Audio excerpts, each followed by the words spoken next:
Hello दोस्तों, आप सभी का स्वागत है एनिमे की इस दुनिया में। तो इस एपिसोड की स्टार्टिंग वापस से वॉर को ही दिखाने से होती है, जहाँ पर बहुत सारे डीमंस और ह्यूमंस वॉर के दौरान मारे जा चुके थे।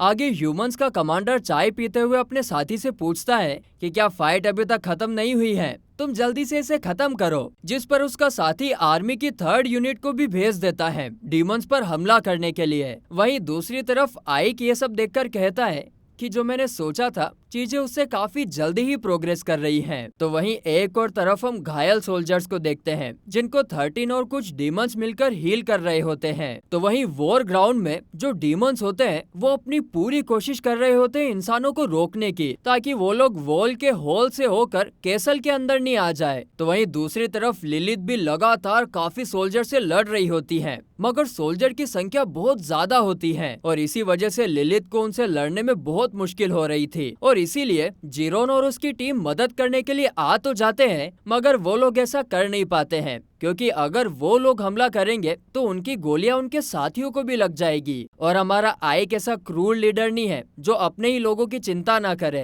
तो फिर ये देखकर अब वियरवुल्फ ब्रिगेड वहां पर आ जाती है और उनके बैटलफील्ड में उतरते ही वो लोग आसानी से ह्यूमंस को हराने लगते हैं। वो वियरवुल्फ्स बहुत पावरफुल थे और वो काफी सारे सोल्जर्स को हरा देते हैं, जो देखकर फिर एक सोल्जर बाकी सोल्जर से कहता है कि साथियों, इनसे डरो मत, एक एक डीमन से 2 सोल्जर लड़ो। और ऐसा बोलने के बाद जब वो लोग अपना प्लान एग्जीक्यूट करने जा ही रहे होते हैं कि तभी पीछे से जीरोन की टीम उनके ऊपर फायरिंग स्टार्ट कर देती है और अपने साथियों को मरता हुआ देखकर वो लोग डर जाते हैं और पीछे हटने लगते हैं। और फिर आगे एक वियरवुल्फ जैसे ही एक सोल्जर पर अटैक करने वाला होता है कि तभी एक शंख बजता है, जो सुनकर सभी वियरवुल्फ्स अचानक से बैटलफील्ड से चले जाते हैं। और ऐसा क्यों हुआ, यह देखने के लिए हम पास्ट में चलते हैं। पास्ट में हमें मीटिंग वाला सीन दिखाया जाता है, जहाँ पर आइक सभी डीमंस को अपना प्लान समझा रहा होता है। और इस दौरान आइक सभी डीमंस को कहता है कि आप सभी लोगों को अपनी पूरी ताकत से लड़ना होगा, जिस पर वियरवुल्फ डीमन भड़क जाता है और आइक से कहता है कि तुम्हें क्या लगता है कि हम कमजोर हैं और हम लड़ नहीं पाएंगे? और अगर तुमको ऐसा ही लगता है ना, तो पहले आओ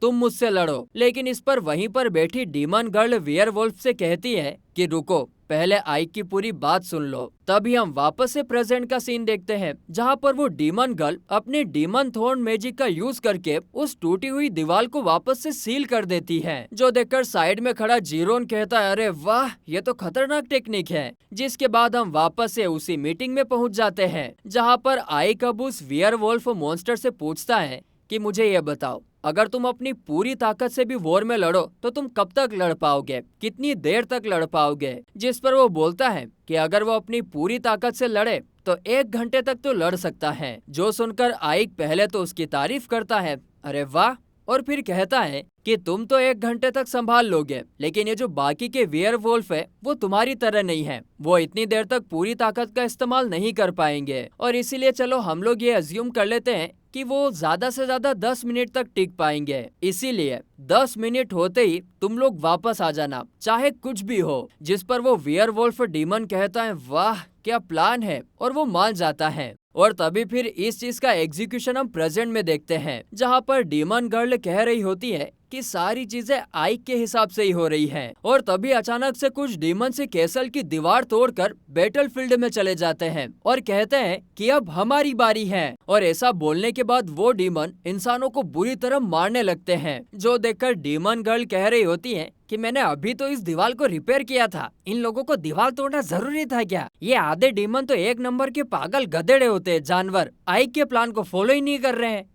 खैर, आइक ने मुझे इसके बारे में पहले ही बता दिया था। आगे फिर हम लोग उन्हीं डीमंस को देखते हैं जो कि उन सोल्जर्स को बुरी तरह मार रहे होते हैं, और ये देखकर बाकी के ह्यूमन सोल्जर वहां से डर के मारे भाग जाते हैं। इसके बाद हमें वापस से मीटिंग का सीन दिखाया जाता है कि इनने क्या प्लान बनाया था, जहाँ पर आइक उस वियरवुल्फ डीमन से कह रहा होता है कि फिर जैसे ही वियरवुल्फ ब्रिगेड वापस आ जाएगी वैसे ही हम लोग गेमोस को भेज देंगे। जो सुनकर गेमोस बताता है कि अच्छा, मैं समझ गया हूँ कि तुम हमसे शिफ्ट में काम करवाना चाहते हो, तुमने शिफ्ट का ही यूज करके गेट को भी फिक्स करवाया था ना, जिस पर आइक हाँ में जवाब देता है और बताता है कि देखो ये बहुत आसान है, अगर तुम लोग ज्यादा देर तक काम करोगे तो जल्दी थक जाओगे, जिससे हमारा ही नुकसान होगा। इसीलिए हम लोग शिफ्ट में ही लड़ेंगे, जिससे दुश्मन भी कंफ्यूज हो जाएंगे और साथ ही में हम लोग अपनी पूरी ताकत से भी लड़ पाएंगे। इसके बाद वापस से प्रेजेंट में हम बैटलफील्ड को देखते हैं, जहाँ पर एक ह्यूमन सोल्जर उसी डीमन गर्ल के पास आ गया था और अब वो उस पर हमला कर देता है, मगर उससे पहले ही वहाँ पर जीरोन आ जाता है, जो कि उस सोल्जर के ऊपर हमला करके उसे वहीं पर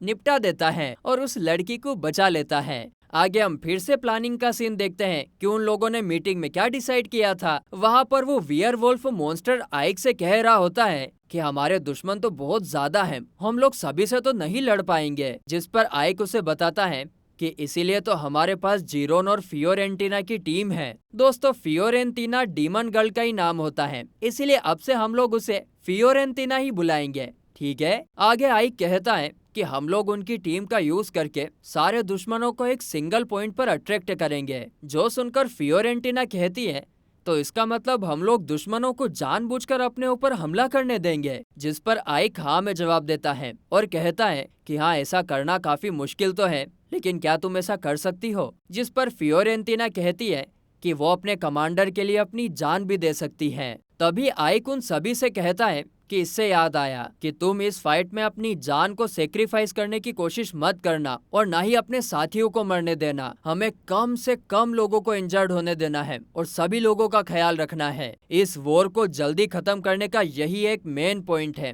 कि हम लोग कम से कम नुकसान उठाए, जिस पर सभी लोग साथ में एग्री करते हैं। इसके बाद हम वापस से वॉर का सीन देखते हैं, जहाँ पर अब इंसानों के बंकर तैयार हो चुके होते हैं और ये बंकर बहुत ही खतरनाक होते हैं। डीमंस का बहुत डैमेज हो सकता था और फिर जैसे ही वो लोग उस बंकर का यूज करने वाले होते हैं कि तभी आसमान से उन बंकरों पर कई सारे पत्थर गिरने लगते हैं और वो पत्थर तो उन सारे बंकर्स को भड़ भड़ भड़ भड़ तोड़े जा रहे थे। और आगे हम देखते हैं कि ऐसा करने वाला और कोई नहीं बल्कि फैंग्ड बीस्ट की टीम होती है। वो उड़ उड़ कर आसमान से काफी सारे बड़े बड़े पत्थर फेंक रहे होते हैं और फिर अब ये सारा नजारा देखकर डीमंस की टीम हंसने लगती है और कहती है कि इंसानों की वेपन्स तो काफी ज्यादा कमजोर होती हैं। जिसके बाद हम वापस से मीटिंग को देखते हैं। आइक ने सब कुछ पहले से प्लान करके रखा था। तो वहीं मीटिंग में फैंग्ड बीस्ट आइक से पूछ रहा होता है तो हम लोग बैटलफील्ड में क्या करेंगे, मंजीरे बजाएंगे क्या? जिस पर आइक उससे कहता है कि तुम लोग पूरी बैटलफील्ड में फैल जाना और वहाँ पर जितने भी बंकर और वेपन्स होंगे उन्हें डिस्ट्रॉय कर देना। मैंने दुश्मनों को ऑलरेडी एनालाइज कर लिया है, उनकी फोर्सेस 12,000 से भी ज्यादा हैं और इसके अलावा उन लोगों के पास उनके बैकअप सोल्जर्स भी हैं और मेरे एनालिसिस के हिसाब से उनका जो जनरल है वो एक नोबल फैमिली से है, पर वो काफी डरपोक है, उसे सिर्फ अपनी जान की ही पड़ी रहती है। जो सुनकर फियोरेंटीना कहने लगती है कि इसका मतलब यह है कि अगर हम लोग उस जनरल को हरा दे तो हम लोग जीत जाएंगे। जिस पर आइक जवाब देता है कि बिल्कुल सही कहा, अगर हमारे एफर्ट्स काम कर गए तो वो जनरल कोई ना कोई कदम उठाने पर तो मजबूर हो ही जाएगा और जैसे ही उसने हड़बड़ी में कोई भी गलती करी हम उसे पकड़ लेंगे। जिस पर वो वोल्फ मॉन्स्टर कहता है अरे हम लोग उसे पकड़ेंगे क्यों, हम उसे सीधा मार भी तो सकते हैं। जिस पर आइक मना कर देता है और कहता है कि तुम ये सारी चीजें मुझ पर छोड़ दो और कोई भी इसके बारे में कुछ नहीं पूछेगा। जो सुनकर किसी को भी कोई ऑब्जेक्शन नहीं था, सभी लोग मान जाते हैं क्योंकि सारे लोगों को आइक पर एज अ कमांडर बहुत भरोसा था। जिसके बाद वापस से प्रेजेंट में हम जीरोन को देखते हैं, जो कि कह रहा होता है कि ये जो फैंग्ड बीस्ट है ये तो बहुत कमाल के हैं यार, और मुझे बहुत खुशी है कि सब कुछ अभी तक आइक समा के प्लान के हिसाब से ही चल रहा है। जिस पर फियोरेंटीना कहती है कि हाँ, सब कुछ प्लान के हिसाब से ही चल रहा है, पर मैं होप करती हूँ कि लेडी सेफिरो भी ठीक होंगी। तभी हम वापस से मीटिंग देखते हैं, जहाँ पर फियोरेंटीना आइक से पूछ रही होती है कि वो सब तो ठीक है, लेकिन इस वॉर में लेडी सेफिरो क्या करेंगी? जिस पर आइक बताता है कि उसने लेडी सेफिरो को सबसे इम्पोर्टेंट काम करने के लिए कहा है। और तभी हम दुश्मनों के बैकअप सोल्जर्स को देखते हैं, जिनके पास सेफिरो पहुंच जाती है और वह अपने मन में एकदम खुशी में कह रही होती है कि इस आइक को भी अपने बॉस को भी ऑर्डर देना बहुत पसंद है। खैर, इसकी सारी स्ट्रेटेजी काफी अच्छी होती है। आइक ने सेफिरो को बैकअप सोल्जर्स को बिजी रखने के लिए कहा था। जिसके बाद सेफिरो वहां पर एक सोल्जर को देखती है जो उसे कुछ ज्यादा ही पावरफुल लग रहा था। तभी सीन शिफ्ट होता है और दूसरी तरफ हम वॉर का सीन देखते हैं, जहाँ पर अब डीमंस की आर्मी उन रॉयल अलायंस के सोल्जर पर भारी पड़ने लग गई थी। और ये देखकर अब वो ह्यूमन सोल्जर बहुत ही हैरान हो जाते हैं और एक सोल्जर तो कहता है कि हम लोग तो नंबर्स में डीमन से 10 गुना ज्यादा हैं, फिर भी हम लोग हार कैसे रहे हैं। कैसे क्या हार रहे हो? आइक हमारा चाणक्य ऐसी स्ट्रेटेजी बनाता है ना कि अच्छे अच्छे के छक्के छुड़ा देता है। फिर आगे हम देखते हैं कि एक सोल्जर कमांडर को बता रहा होता है कि वो लोग गेट तोड़ चुके हैं और उस टाउन के अंदर भी पहुंच चुके हैं, लेकिन उन डीमन मॉन्स्टर्स का काउंटर अटैक तो इतना ज्यादा पावरफुल था कि उनकी सेकेंड और थर्ड यूनिट के सोल्जर्स मारे जा चुके हैं। और अब ये सुनकर कमांडर का साथी कमांडर से कहता है कि अब हमें वापस चलना चाहिए, ये जगह हमारे सोल्जर्स के लिए सेफ नहीं है। जिस पर कमांडर कहता है, क्या बकवास कर रहे हो? बिल्कुल भी नहीं, हमारे पास जितने भी सोल्जर्स बचे हैं उन्हें एक साथ अटैक करने के लिए भेजो। लेकिन वो साथी कहता है कि हमें ऐसा नहीं करना चाहिए, इससे हमारे सोल्जर्स मारे जाएंगे। लेकिन इस पर कमांडर कहता है, सुनो तुम, जैसा मैं बोल रहा हूँ वैसा करो। अगर हम लोग डीमंस को अपनी यूनिट से नहीं हरा सकते तो हम पूरी आर्मी के साथ उन पर अटैक करेंगे। तुम खाली उन सोल्जर के बारे में सोच रहे हो, लेकिन मेरी पोजीशन के बारे में भी तो सोचो जरा। अगर मैं इतनी बड़ी आर्मी से एक छोटे से कैसल को भी कैप्चर नहीं कर पाया तो मैं सबको क्या मुंह दिखाऊंगा? तुम सारे लोगों को भेजो और मैं भी सभी के साथ चलूंगा, ताकि सभी सोल्जर्स के अंदर मोटिवेशन आए। कमांडर की बात सुनने के बाद वो सभी को अटैक करने के लिए कहता है और बताता है कि कमांडर भी आप सभी लोगों को ज्वाइन करेंगे। और ये सुनकर तो फिर सभी सोल्जर्स में जोश आ जाता है और फिर वो सब लोग पूरे जोश के साथ अटैक करने के लिए आगे बढ़ने लगते हैं। वहीं यह सब देखकर जिरोन कहता है कि ये सभी तो आते ही जा रहे हैं, रुकने का नाम ही नहीं ले रहे हैं। लगता है ये सभी बहुत बड़े बेवकूफ हैं। जिस पर फियोरेंटिना कहती है, लगता है वक्त हो गया है। और तभी हम देखते हैं कि वो सोल्जर्स जैसे ही कैसल के पास आते हैं वैसे ही वहाँ पर जमीन के अंदर एक बहुत बड़ी दरार आ जाती है और देखते ही देखते बहुत सारे सोल्जर धड़ाधड़ उसमें गिरकर मर जाते हैं। तो वहीं ये सब देखकर एक सोल्जर कहता है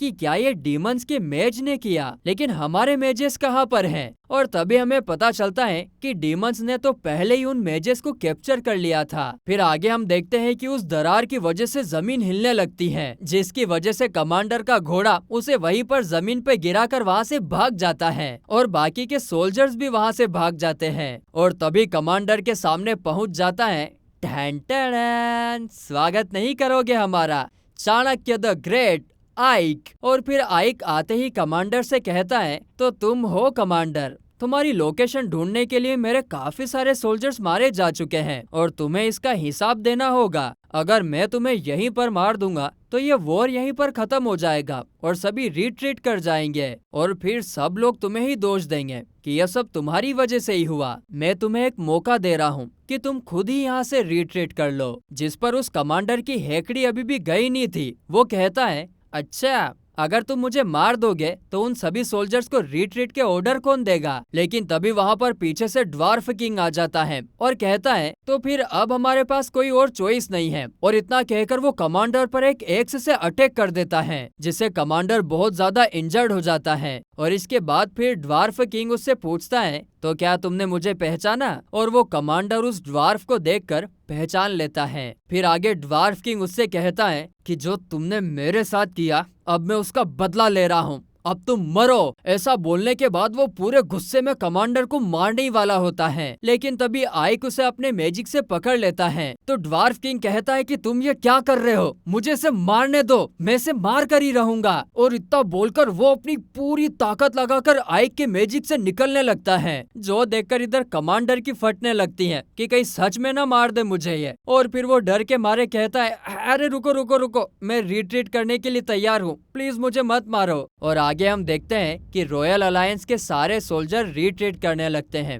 और उस जगह से जाने लगते हैं। वहीं दूसरी तरफ ड्वार्फ किंग आइक से कहता है कि तुमने उस कमांडर को छोड़कर अच्छा नहीं किया है, मैं तुम्हारा बहुत शुक्रगुजार हूँ, लेकिन तुम अपने इस फैसले के लिए आगे जाकर बहुत पछताओगे। और ऐसा बोलने के बाद वो वहाँ से चला जाता है। और इस पर आइक भी अपने आप से कहता है कि आगे जो भी होगा देखा जाएगा। फिर आगे हम देखते हैं कि हमारी टीम के सभी डीमंस और ह्यूमंस उस वॉर को जीतने की वजह से बहुत ज्यादा खुश हो रहे थे। तभी वहाँ पर जीरोन आ जाता है और आइक को दबोचकर खुशी के मारे रोने लगता है। तभी वहाँ पर लिलिथ और 13 भी आ जाती हैं और वो आइक को जीरोन से छुड़ाने लगती हैं और सब के सब आइक को दबोच लेते हैं, जिसकी वजह से बेचारे आइक का अंदर दम घुटने लगता है। वहीं सारे डीमन कमांडर भी आइक की तारीफ करने लगते हैं कि क्या कमाल कर दिया यार तुमने। तभी सीन शिफ्ट होता है और अगले सीन में हम लेडी सेफिरो को देखते हैं, जिसे बैकअप सोल्जर्स ने घेर लिया होता है। तभी बैकअप टीम का कमांडर उन्हें पीछे हटने के लिए कहता है और खुद सेफिरो के सामने आ जाता है, मगर तभी अचानक से उसे एक सोल्जर की आवाज सुनाई देती है जो सबको रिट्रीट करने का कह रहा होता है। जो सुनकर सेफिरो कहती है, लगता है तुम्हें एक मौका और मिल गया है सरवाइव करने का। जिस पर वो कमांडर कहता है, हम फिर मिलेंगे। और ऐसा बोलने के बाद वो सभी भी वहां से चले जाते हैं। यहाँ पर अब सेफिरो को भी पता चल गया था कि आइक ये वॉर जीत चुका है, जिस पर फिर वो कहने लगती है कि अगर आइक ऐसे ही काम करता रहा तो शायद जल्द ही वो नहीं नहीं नहीं, जल्दी करने की कोई जरूरत नहीं है, ये तो डीमन लॉर्ड ही डिसाइड करेगी। तो वहीं दूसरी तरफ हम आइक को एकदम राजाधिराज महाराज की तरह एक वॉल पर खड़ा हुआ देखते हैं। और इसी के साथ ये एपिसोड यहीं पर खत्म होता है।